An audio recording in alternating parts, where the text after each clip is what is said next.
all jokes aside, no exaggeration. We're on French Road between Mack and Canfield. This is French itself, right? This is French Road. On the east side of Detroit, and we were estimating that him and Eddie Jackson Jr., this is Courtney Brown Jr., he initially estimated 20 million, and then we were doing the math, and we were like, no, more like 100 million gross. That's not profit, but they probably, their different crews over that 20-year stretch probably counted $100 million. 100 million. We touched, yeah, touched 100 million. So where are we at? How did this is not the house? It's a vacant lot next door. 3875 was the address. 3875 French Road.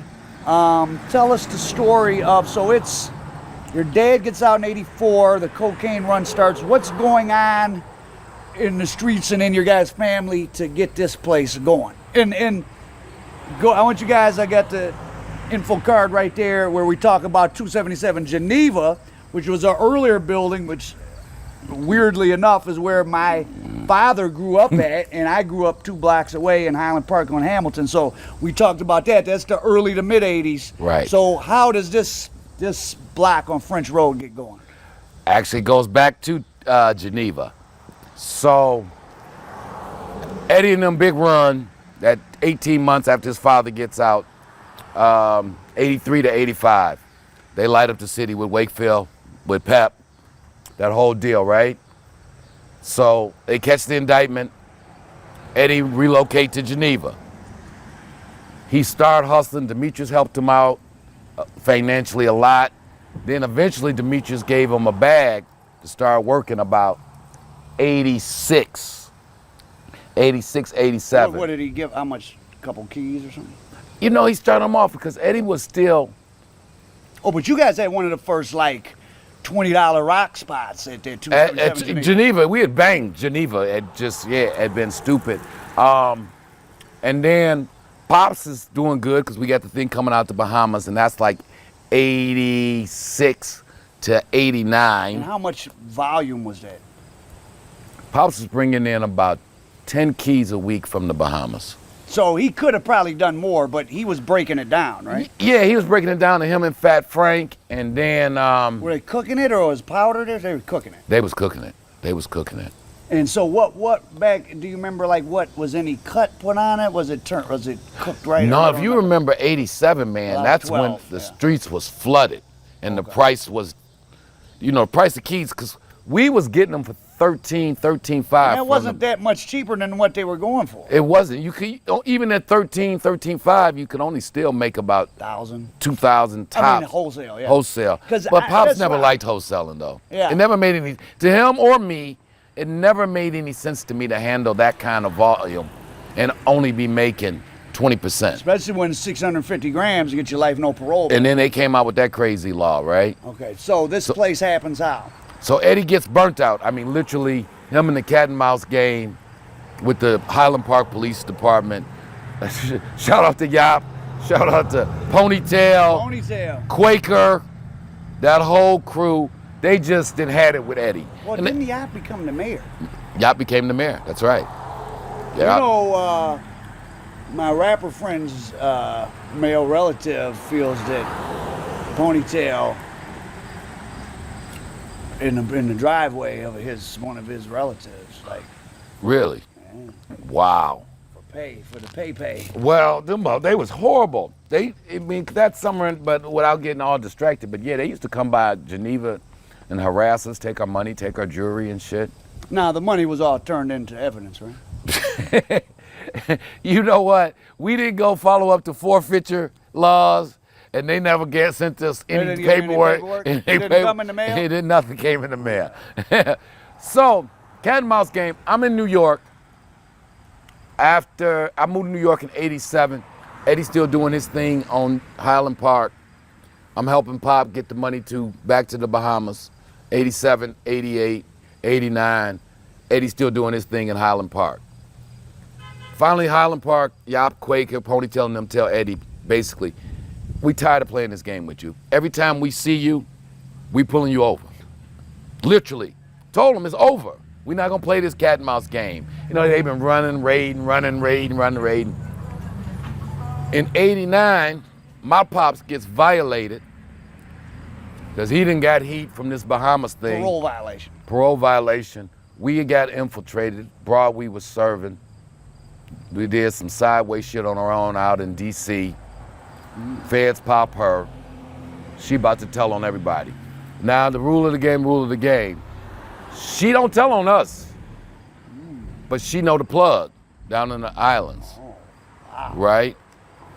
She was someone that met him obviously through you. Yeah. For you guys. Yep. And so Pops, like, you fucked up. I got to tell my people that our shit didn't got raggedy up here. Because he old school like that. So he just told our boy the truth. He like, it's over. Leave us alone. We fucked up. Yeah. I can tell you we got infiltrated. We got problems internally, and you need to leave us alone. And then right behind all that shit. How did he get violated or no? So behind that shit, they raid his apartment on 6 Mile. Oh, that's when he got the gun case, and that's he did when like he a year or two? 18 months. And then he gets out. Right, but that's that 18-month period that lead to French Road. So, because you got now Eddie Old Man locked up. He been banned from Highland Park. My pops then got locked up. I moved back from New York, and me and him clicked back. Where you had been money laundering. Where I had been money laundering, getting the money down to the islands. And me and him clicked back up. And he like, Junior, we kind of fucked up now. We ain't been in this situation since we was kids. Both our daddies locked back up. Mom had just got the legitimate business going, so it wasn't making enough money to survive us with the lifestyle you had grown accustomed. that we had grown accustomed to. So Eddie say, you know, Junior, I think we could set up shop over there at my cousins and them on French Road. I said, well, you used to go, where you and the Hut used to go and buy mescaline at? He like, yeah. Dennis, shout out to Dennis Richardson, shout out to Kurt Richardson, Alvin Richardson, Wani Plu, Back Jesus, Giggle Rock. He say, I think we can set up over there. But I'm like, we ain't got no work. Shout out to the big homie. We got a dear close friend of ours, knew the situation we was in, knew both our daddies was sitting down. And he cut into us. We didn't even cut into him. It used to be a different time in the streets. And he was like, check this out. I know y'all a little fucked up right now. Why don't you take this half a brick? Just see. Of H? No. Oh, cocaine. And see if y'all can get something going. We come over here. Now this is the east side of Detroit. Mack and Bewick 3 blocks away. It's 20 established bags already over here. And walking distance. Walking distance. And I mean, it was slow. Too much. You set like dimes? 20? We selling dimes. Okay. We selling dimes. And I had to be honest, you know, this is that benzocaine that just came out. And I helped make it even slower because Eddie asked me, you want to blow them, you know, them big balloon rocks? He like, you want to put that benzo on there? And he was against it. He was like, man, we just, you know, we quality guys, Junior, we quality guys. But you wanted to blow it up. But my greed got the best of me. I was like, man, fuck this, we got to make a name. We need some boulders big as they shoulders. Boulders for your shoulders. Problem is the shit we took some great shit that big homie had gave us and turned it into garbage, fucking with that benzo. And that killed the reputation of the spot. Then we got to go recook off all the benzo off the shit, get some more work from big homie, recook all this shit again. We just going backwards. Science project. It's a science project and we going backwards. And we going backwards 100 miles per hour. Finally, we get a decent thing going, man, but it's just slow. I mean, when I say slow, we doing like $300, $400 a day. Oh, that's not even. It ain't about it. Yeah, we spent the money food, eating. Yeah. We spending the money eating. And I said, man, you know, after about 2 months of that shit, I say, Jack, that's a call Eddie Jr. I say, Jack, man, this shit ain't enough for both of us, man. I was like, I'm gonna go do something else. So it didn't 2 months in as you're still at under $500. Still under 500 a day. I mean, we had some glimpses of hope it might do 350, 4. But people is it's the East Side is just a lot of competition that's been over here. There was no no one had a problem with you setting up, or you weren't making enough money to. No, you just reminded me of a good story. So some young enterprising guy who was hustling at the end of the block, he came down here, and he didn't know who he was, right? And he come down here all guerrilla style. Me and Eddie on the porch, And he just gonna stop in front of the spot and start talking crazy. Y'all can't be rolling over here on French Road. This is my motherfucking block. Now, I'm looking, because I know how Eddie is. I'm definitely, like father, like son, I'm definitely the more mild-mannered, because I'm just like thinking to myself, nigga, you're gonna get hurt. Because if you was about anything, you wouldn't be doing all this talking. This is what I'm thinking to myself. Eddie look at me, I look at him. Eddie step off the porch and step the boy. He said, let me tell you one motherfucking thing, nigga. We hustle where we stand. You need to ask somebody, don't you ever come back to this house again. Old boy came with the rah-rah, all right, I'm gonna show you, I'm gonna be back. And I guess he asked around. That nigga came back the next day talking about, hey man, you know, that shit was a real misunderstanding, man. That shit was a real misunderstanding. We good? I think we ended up giving that nigga back later on down the road once we got established. He ended up working with us. But yeah, so he was the only really, but yeah, we weren't making enough money to bother nobody who was about something. Yeah. And I went off, man, actually squared up, got a little powder hustle going, got a gig. Squared up means a job. A job. It's because you had a college degree. College degree, you know, and a good resume. You know, I'd ran some big shit in New York. Upstanding young gentleman. Upstanding young gentleman. Because, you know, Mom always insisted that I work. Hey, as she should. Right, because she would be like, even though the allowance, I literally for a lot of years. Too much for a young man with all free time and money in his pocket is. She knew that was a disaster. Fast. Recipe for disaster. Fast. And that at least since his old man's giving him $3,000 a week allowance. The hell did you do with? Oh, drugs. Drugs and women. Yeah. That's a lot Lifestyle. of money back then. That was Plus you were making your own money. Plus I'm working. That he needed some. So, but to keep the story moving, Eddie, you know, to his credit, when I tell him right here, literally we're standing right there, and I tell him, man, I'm gonna go on the square up. I can get me a good thing. I can run this restaurant, because I'd already started putting in some applications. I was like, I got a good thing. They willing to hook me up out at the Marriott out in Troy on Big Beaver. I was running the seafood restaurant out there. Oh, that became, what's it now? Now it's Shula's. Before it was Shula's. You're thinking about it became Shula's. Before that it was called Stacy's. It was internally ran by the Marriott. And we had the NBA contract, so it was a good deal. I got to meet Jordan and all kind of people. Barkley, because they had the NBA and NFL contract at the Marriott. But anyway, so Eddie tell me, man, you should hang in there, Junior. It's going to get better. It's going to get better. I say, man, it just ain't enough for both of us, man. I was like, you'll figure it out. You're a hustler. You'll figure it out. I'm like, and I did. I believed he would figure it out. I didn't know it would all. I didn't know that I was about to walk away from a 50-50 partnership on a spot that over the next 20 years was going to gross $100 million. I did not know that that's what I was. Perseverance. So I go off to the Marriott. I ain't lying, Al. Maybe 90 days later, I'm talking to my man Rome. He say, so you heard what happened, right? I said, what you mean? He say, they say your man Eddie hooked back up with one of his pop's friend, this cat named Demetrius. And he done put him back in the box. What year would this been? This would have been 91. Oh, so this was right before Demetrius gets killed. Maybe he rolled with Demetrius strong on that run about 6 months. And then Demetrius. And Demetrius got killed. And so once so I done walked away now. I come running back to French Road. I'm like, for real, homie? Streets talking. What you gonna do for your man? I ain't no bullshit. I was just pulled out. I can remember like yesterday. I'll pull up. How long did you last at the Marriott? About 11 months. Oh, okay. That was good, right? Yeah. That was good. Yeah, proud of you. That was good. I pull back up on the spot. I'm like, Eddie ain't told me you'd hook back up with D. He like, yeah, Junior. So I didn't even have to ask. He was like, what you want, man? Just let's cut to the chase. What you want? I was like, man, I ain't really been doing nothing. Just give me an AFI, man. He was like, bet, come back in an hour, I got you. And he did. And what'd you do with that? You sold it? Oh, you were selling powder? Yeah. Okay. Yeah. Out at the hotel or mostly the hotel, but you know, I know people. Yeah. Partiers know partiers. Yeah. And I was sniffing enough of this shit, But so Demetrius, you know, and Eddie started making these fucking dimes that were the size of golf balls with that Demetrius plug. I mean, he was doing with Demetrius $10,000-$15,000 a day in dimes.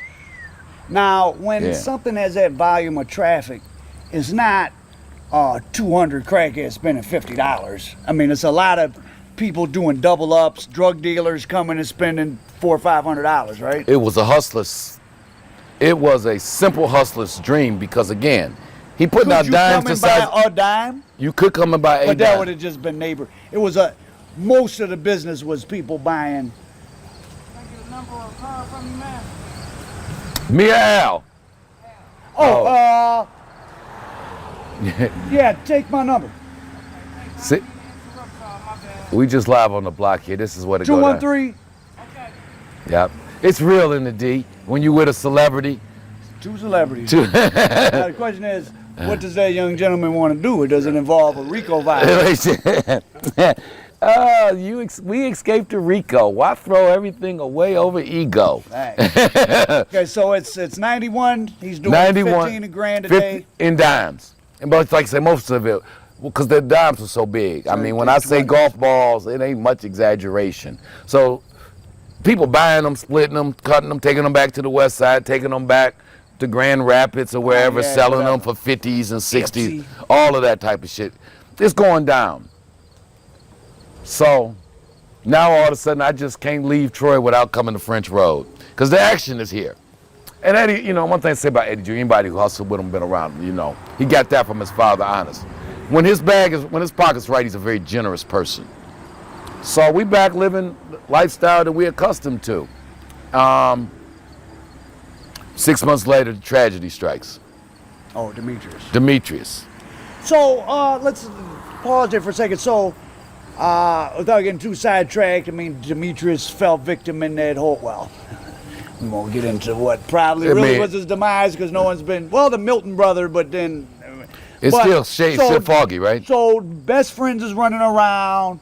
White boy Rick is running getting around. Knocked. Maserati, like this. Big Ed Hansen. In fact, Ed is still out. Because Ed is. The war was Ed and Demetrius. All that's going down. So Because that's when Pops meets Ed. Well, Pop and Ed in jail, but they had met over on Evergreen. But anyway, so same circle. How did Eddie not get? I mean, was the violence really about the drugs and the money, or was it just drug dealers who had personal problems with each other? Like, how were you guys not sucked in any violence? I mean, well, so Eddie hustling with Demetrius. Demetrius Eddie's man. Ed Hansen and my cousins, Lala and them are doing. They're actually. They in business. Oh. And we didn't know till after the fact. Sometime we was copping from Ed, and sometime they was getting shit from us. So, you know, I'd be trying to explain this. I think it's what your man Cavario was saying too. When you second generation in this shit, a lot of shit that people, you know to stay away from the nigga shit, man. For real. You see it a mile away. He's making money. You know there's about to be a bunch of bullshit, bunch of killing, and you just already instinctively know we need to distance ourselves. We gonna be cool. I was telling big homie, big fella over there. We ain't never got into no shit with nobody. That's why we sit outside on French Road right now, 20 years later, because we knew to stay in our lane and be cool with everybody. Because the bag, as we were saying, the money was right. So if the money right, and we, you know, both was raised, and you ain't gonna take nothing from me. As long as you ain't trying to take nothing from me, you can talk as crazy as you want. We not gangsters. We hustlers. Which means who can get gangster? We're gonna protect our interests. You know what I mean? But I ain't never There's some feelers around here you might have had to get gangster. I mean, I can say, because I ain't never even tried to pretend to be a tough guy. I just came up that, you know, as long as you don't bother us, why we gotta be talking? What about security at a spot like that? Was there a rod stick, or just it wasn't set up to where somebody Well, could later stick it up? we get one, it was the one stick-up attempt, which we'll get to, which wasn't an attempt, the stick-up that actually happened years after the spot. So Demetrius gets killed. Demetrius gets killed. All fucked up. And Dad is locked up at this point. Demetrius gets killed because Dad finds out about Demetrius while he locked up. He in Springfield. He in Springfield, Missouri. So nothing's going on. Nothing's going on. In fact, I get so distraught with the situation. I'm like, fuck it, I do better. I can go back to New York and get a 6-figure gig. Fuck it. Oh, because you had been managing the Gap in Harlem. But all that, yeah. And Pops now is down to about 6 months before he getting so out. you're just gonna buy I'm just counting down. and you know Pop gonna something figure gonna out. do something. Pop gonna figure out. Pop figure it out. We'd be able to get back. You know, his network much bigger than mine and Eddie's. You know, and we'd be able to get once Pop come home. That was all everybody used back in the day. As soon as Pop get home, when Pop get home, things get a lot better. So I go back to New York. So that's 91. Eddie starts coming to New York to get a bag. Guy that you heard us talk about, another big Ed, not Big Ed Hansen, Big Head from New York. Shout out to Big Ed from the Bronx. Ran a nightclub, Indigo Blues, that had all the comedians, Cheryl Underwood, T.K. Kirkland, J.B. Smooth, Mike Epps, all the ones that we would goes back that far. all the ones we would end up bringing to the Cotillion Club. We run into them in New York. So I'm living in the Dominican neighborhood. Eddie started coming to New York. I introduced him to some of the Dominicans I'd have met. Plus we got a brother out the Bronx. Shout out to Money Walt down in Florida. Money Walt had hooked us up with a brother from the Bronx. He was plugged into a big Dominican, Puerto Rican clique. So Eddie copping from the Dominicans and from Big Ed, running the shit back to French Road. I'm living in New York. Pop come home, he hook up with the Nigerians. He sat down while he in Springfield. More Oh, before the Pakistanis, he had some Nigerians. the Nigerian, Ota. Shout out to the big brother Ota from the motherland. So he come out, they got a good bag. It ain't a great bag, but we eating. So 92, the famed Chicago situation. Now fast forward, we're in 92. So we just did a story about that. His father was told by a Pakistani friend of his that an Iranian friend of his had 10 kilos of untouched premium Turkish heroin sitting in suitcases in a hotel or it's in somewhere in Chicago Apartment, that they were afraid that might be being watched. They went and kind of staked it out. Nothing, didn't see any surveillance, picked it up, boom. Boom, pop on. And at this point, this is a crack house. At this point, it's a crack house. Ain't no heroin being sold. But that's all about to change. It's all about to change because for about 6 months now, Pops is coming to New York. Eddie's still running back and forth. They hooking up, but they ain't doing no business. Because Eddie got this cocaine thing going, and he's in his own world. And I'm telling him, and Pop's telling him, dude, you're tripping. We got a good bag.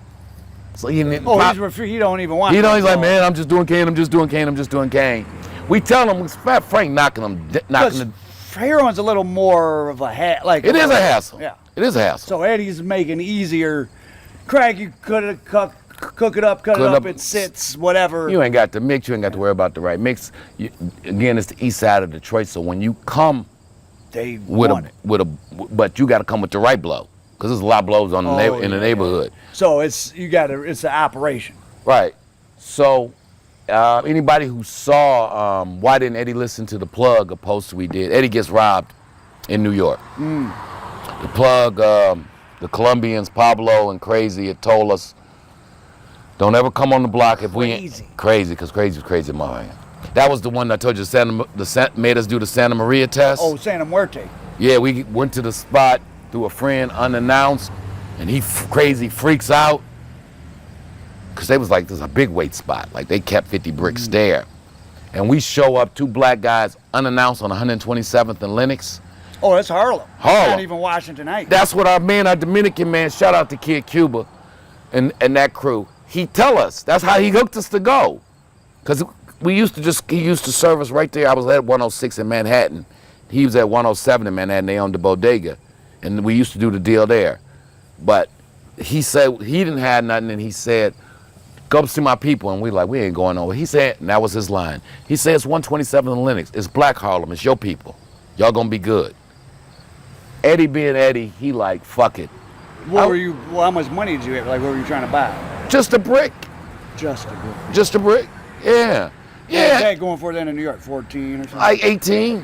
Like 18. On the street though. Yeah. You're just walking up like, yeah, hey, we got 18,000. Let me get one. Yeah. And I'm like, Eddie, every time, Eddie Jr., like, and I'm thinking to myself, you're about to get me killed.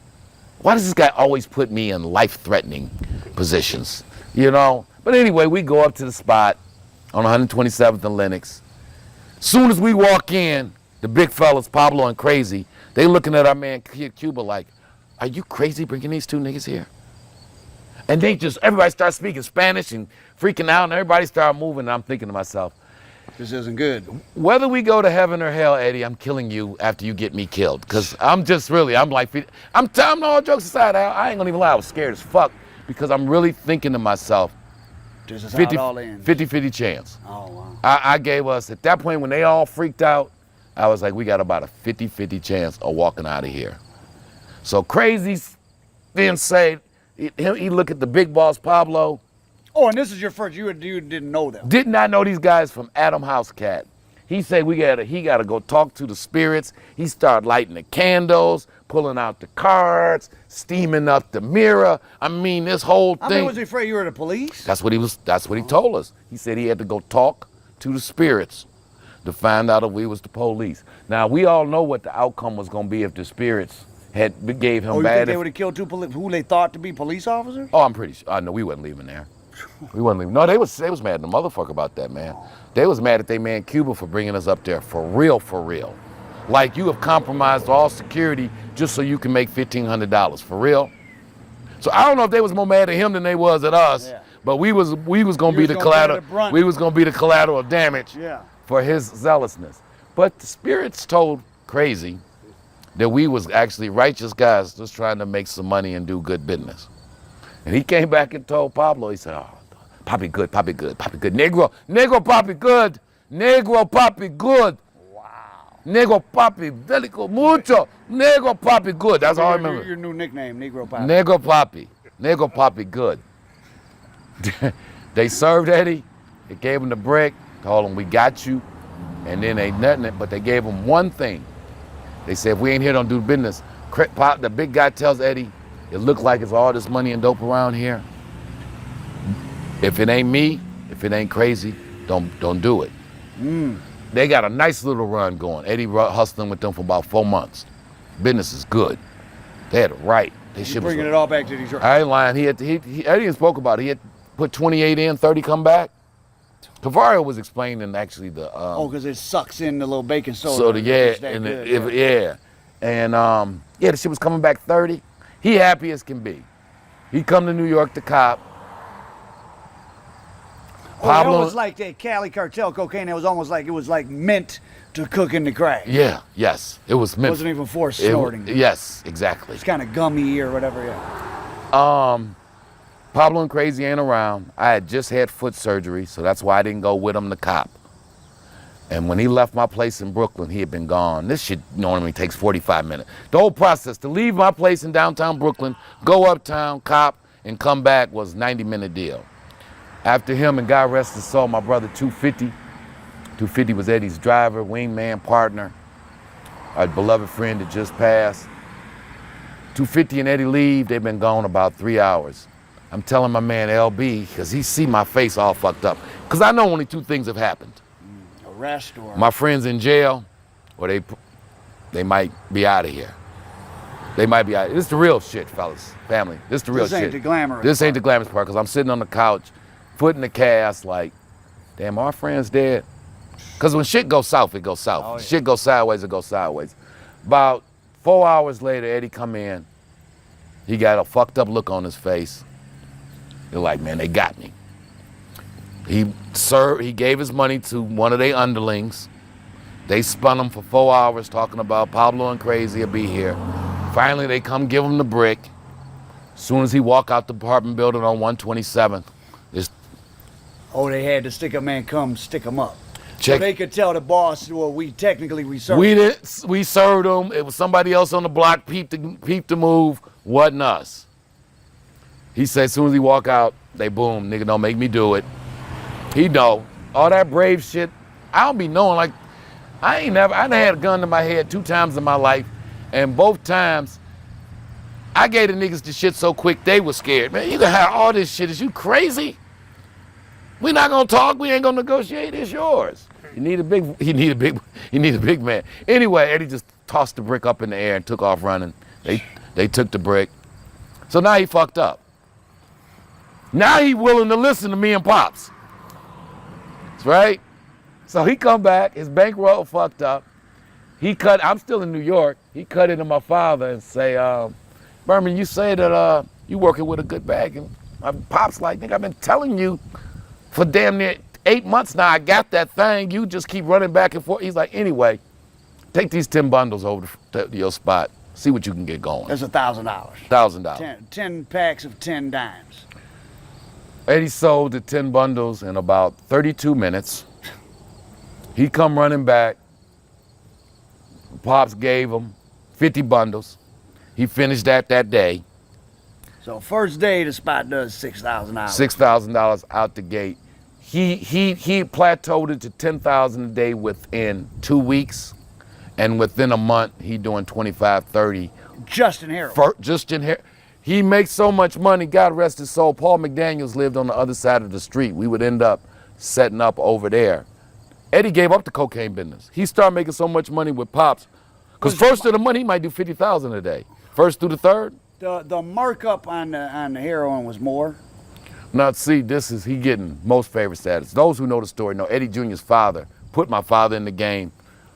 My father was his father's number 2 man and looked out, and forever the Brown family will be in debt to what the big man did, because he completely changed the trajectory of our lives, right? So Pops, like, this is my chance to pay back my friend. Eddie's sitting down right now. Eddie's still in jail.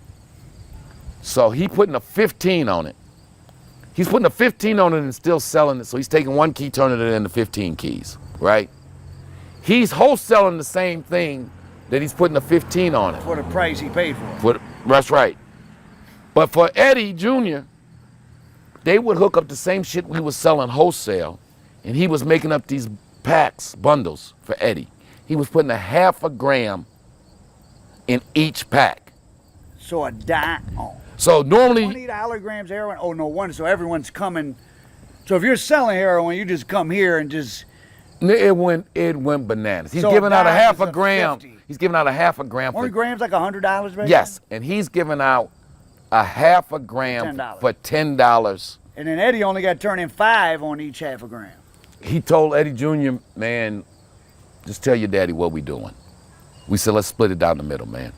We're gonna just split it down the middle. If you do 40,000 a day, we split it down the middle. Same thing his father told him when my father went to telling Eddie what he couldn't afford, and Eddie just said, well, look, man, we partners then. Now can you afford it? And he's like, and that was it. They just split the bag. We do all the hookup. Shout out to Shauna. Shout out to Trina. Shout out to Terrell. Shout out to Rhonda, the whole hookup team. Over there on Burt Road. Oh. It was a long drive. Yeah, that's Deep West. Yeah, that's where my pops live at. Yeah. Yeah, deep. Burt Road. And then, but you could hop right on 96 and take it to 94 and come up right there. And Detroit Freeway game. And that lasted, man, that Pakistani run. In fact, the lick got so good, that's what led to me opening up the store on 125th Street. I got a loft in Harlem, high-rise downtown Brooklyn. We ended up buying the club on Puritan, started bringing in acts. When you're at that volume, I know when you mix heroin like that, it falls, to use the term. So did 7 days a week, it had to be mixed, or like twice a week, or? Again, this all documented. All them people I just shouted out that was on the hookup team, Trina, Shauna, Terrell, Rhonda, they couldn't keep up. They couldn't. It wasn't they were all. We literally could not. Oh, so it was every Pop 5, 6, 7 days a week. Sometimes Pop and Eddie and 50 with the rest of the hookup team were literally 50 all. 50 is Steve. No, I'm talking about 250. Oh, 250. Big Steve, Big Five gonna come in later. We'll let him tell that. Yeah. Well, if Five Bag had a shout out to Five, Big Steve. Five helped out too, but they would come, the network. Now I give all the hustlers in Detroit that was in our circle credit. So whenever we put out the going on, and you had this going on. And we had this going on. And then we had CT, he was moving weight. All right. Let's cut. All right. And then we'll change the position. Oh.